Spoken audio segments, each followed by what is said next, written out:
এই জায়গাটা হচ্ছে রেচেল, যেটা এরিয়া 51 এর খুব ক্লোজেস্ট একটা এরিয়া 51, খুব রহস্য ঘেরা একটা জায়গা, যেটা বেসিক্যালি বলা হয় খুব মিস্টেরিয়াস মিলিটারি বেস ইউএসএ। অনেকে বলে থাকে এখানে সাধারণত ইউএস এর অ্যাডভান্স যে ওয়েপন গুলো আছে এবং এয়ারক্রাফট গুলো আছে সেগুলো নিয়ে রিসার্চ করা হয়ে থাকে।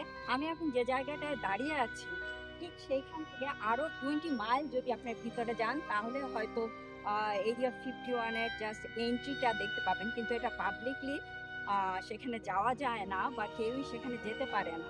এরিয়া 51 আসলে খুব রহস্য ঘেরা, রহস্য আর কৌতূহল যেটা খুবই পাশাপাশি থাকে, এবং জায়গাটা খুবই গরম, খুব খুব গরম, অলমোস্ট প্লাস 42 ডিগ্রি সেলসিয়াস। এখানে লোকজনদের হাঁটা এবং চলাফেরা করাটাও খুব আহ, আহ, অস্বস্তিকর বলে মনে হয়।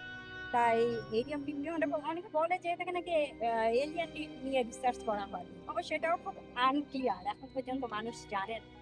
তো এরিয়া 51 সম্বন্ধে, এই রহস্য সম্বন্ধে মানুষের কৌতূহল চলতে থাকুক আরো অনেকটা দিন, যতদিন সম্পূর্ণরূপে না জানা যায়, এবং আপনারাও চলতে থাকুন আমাদের সাথে ফ্রম এরিয়া 51।